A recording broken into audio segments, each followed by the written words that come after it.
রাত্রে আর কোনো ঘটনা ঘটে থাকলেও আমি সে বিষয়ে কিছু জানতে পারিনি।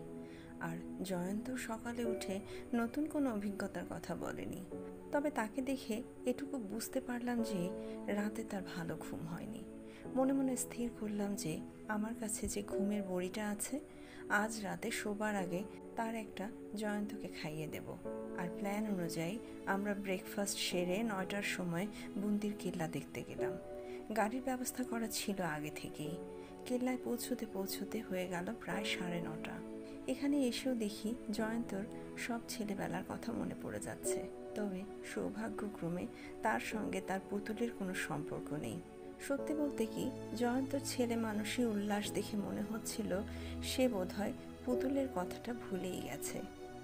এক একটা জিনিস দেখে আর চেঁচিয়ে চেঁচিয়ে ওঠে, ওই যে গেটের মাথায় সেই হাতি, ওই যে সেই গম্বুজ, এই সেই রূপোর খাট আর সিংহাসন, ওই যে দেয়ালে আঁকা ছবি। কিন্তু ঘণ্টাখানেক যেতে না যেতেই তার ফুর্তি কমে এলো। আমি নিজে এত তন্ময় হয়েছিলাম যে প্রথমে সেটা বুঝতেই পারিনি। একটা লম্বা ঘরের ভেতর দিয়ে হাঁটছি আর সিলিংয়ের দিকে চেয়ে ঝাড় লণ্ঠনগুলো দেখছি। এমন সময় হঠাৎ খেয়াল হলো জয়ন্ত আমার পাশে নেই। কোথায় পালালো সে?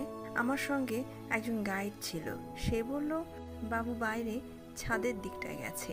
দরবার ঘর থেকে বেরিয়ে এসেই দেখি জয়ন্ত বেশ খানিকটা দূরে ছাদের উল্টো দিকের পাঁচিলের পাশে অন্যমনস্কভাবে দাঁড়িয়ে আছে।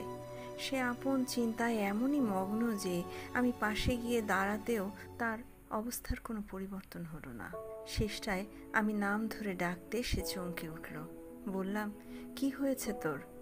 ঠিক করে বলতো, এমন চমৎকার জায়গায় এসেও তুই মুখ বেজার করে চুপচাপ দাঁড়িয়ে থাকবি? এ আমার বরদাস্ত হচ্ছে না। জয়ন্ত শুধু বলল, তোর দেখা শেষ হয়েছে কি? তাহলে এবার? আমি একা হলে নিশ্চয়ই আরও কিছুক্ষণ থাকতাম, কিন্তু জয়ন্তর ভাবগতি দেখে সার্কিট হাউসে ফিরে যাওয়ায় স্থির করলাম। পাহাড়ের গা দিয়ে বাঁধানো রাস্তা শহরের দিকে গিয়েছে। আমরা দুজনে চুপচাপ গাড়ির পেছনে বসে আছি। জয়ন্তকে সিগারেট অফার করতে সে নিল না। তার মধ্যে একটা চাপা উত্তেজনার ভাব লক্ষ্য করলাম। সেটা প্রকাশ পাচ্ছিল তার হাত দুটোর অস্থিরতায়। হাত একবার গাড়ি জানালায় রাখছে, একবার কোলের ওপর, পরক্ষণেই আবার আঙ্গুল মটকাচ্ছে, না হয় নখ কামড়াচ্ছে। জয়ন্ত এমনিতে শান্ত মানুষ, তাকে এভাবে ছটফট করতে দেখে আমার ভারী অস্বস্তি লাগছিল। মিনিট 10 এইভাবে চলবার পর আমি আর থাকতে পারলাম না। বললাম, তোর দুশ্চিন্তার কারণটা আমায় বললে হয়তো তোর কিছুটা উপকার হতে পারে। জয়ন্ত মাথা নেড়ে বলল, বলে লাভ নেই, কারণ বললে তুই বিশ্বাস করবি না। বিশ্বাস না করলেও বিষয়টা নিয়ে অন্তত তোর সঙ্গে আলোচনা করতে পারবো। কাল রাত্রে ফ্রিজ আমাদের ঘরে এসেছিল। লেপের ওপর ছাপগুলো সব ফ্রিজের পায়ের ছাপ। এ কথার পর অবশ্যই জয়ন্তর কাঁধ ধরে দুটো ছাঁকুনি দেওয়া ছাড়া আর কিছুই করার থাকে না। যার মাথায় এমন একটা প্রচণ্ড আজগুবি ধারণা আশ্রয় নিয়েছে, তাকে কি কিছু বলে বোঝানো যায়? তবু বললাম, তুই নিজের চোখে তো কিছুই দেখিসনি। না, তবে বুকের ওপর যে জিনিসটা আঁটছে সেটা যে 4 পেয়ে নয় 2 পেয়ে, সেটা বেশ ভালো বুঝতে পারছিলাম। সার্কিট হাউসে এসে গাড়ি থেকে নামার সময় মনে মনে স্থির করলাম জয়ন্তকে একটা নার্ভ টনিক গোছের কিছু দিতে হবে, শুধু ঘুমের বড়িতে হবে না। ছেলেবেলার সামান্য একটা স্মৃতি একটা 37 বছরের জোয়ান ছেলেকে এত উদ্ভ্রান্ত করে তুলবে, এ কিছুতেই হতে দেওয়া চলে না। ঘরে এসে জয়ন্তকে বললাম, 12টা বাজে, স্নানটা সেরে ফেললে হতো না? জয়ন্ত, তুই আগে যা বলে খাটে গিয়ে শুয়ে পড়ল। স্নান করতে করতে আমার মাথায় ফোন দিয়ে এলো। জয়ন্তকে স্বাভাবিক অবস্থায় ফিরিয়ে আনার বোধহয় এই একমাত্র রাস্তা। ফন্দিটা এই, 30 বছর আগে যদি পুতুলটাকে একটা বিশেষ জায়গায় মাটির তলায় পুঁতে রাখা হয়ে থাকে, আর সেই জায়গাটা কোথায় যদি জানা থাকে, তাহলে সেখানে মাটি খুঁড়লে আস্ত পুতুলটাকে আগের অবস্থায় না পেলেও তার কিছু অংশ এখনও নিশ্চয়ই পাবার সম্ভাবনা আছে। জয়ন্তকে ব্যাপারটা বলতে তার ভাব দেখে মনে হলো ফন্দিটা তার মনে ধরেছে। কিছুক্ষণ চুপচাপ থেকে সে বলল, খুঁড়বে কে? কোদাল কোথায় পাবে? আমি হেসে বললাম, এত বড় বাগান যখন রয়েছে তখন মালিও একটা নিশ্চয়ই আছে, আর মালি থাকা মানেই কোদালও আছে। লোকটাকে কিছু বকশিস দিলে সে মাঠের এক প্রান্তে একটা গাছের গুড়ির পাশে খানিকটা মাটি খুঁড়ে দেবে না? এটা বিশ্বাস করা কঠিন। জয়ন্ত তৎক্ষণাৎ রাজি হলো না। আমিও আর কিছু বললাম না। আরও দু একবার হুমকি দেবার পর সে স্নানটা সেরে নিল।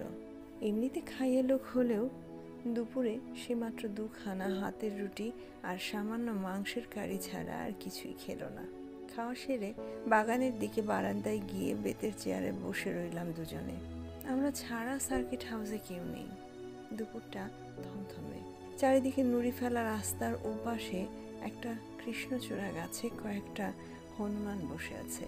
মাঝে মাঝে তাদের হুপ হুপ ডাক শোনা যাচ্ছে। 3টে নাগাদ একটা পাগড়ি পরা লোক হাতে একটা ঝাড়ি নিয়ে বাগানে এলো। লোকটার বয়স হয়েছে, চুল, গোঁফ, গাল, পাট্টা সবই ধবধবে সাদা। তুমি বলবে না আমি? জয়ন্তর প্রশ্নতে আমি তার দিকে আশ্বাসের ভঙ্গিতে একটা হাত তুলে ইশারা করে চেয়ার ছেড়ে উঠে সোজা চলে গেলাম মালিটার দিকে। মাটি খোঁড়ার প্রস্তাবে মালি প্রথমে কেমন জানি অবাক সন্দিগ্ধ দৃষ্টিতে আমার দিকে তাকালো। বোঝা গেল এমন প্রস্তাব তাকে এর আগে কেউ কোনোদিন করেনি। তার কাহে বাবু?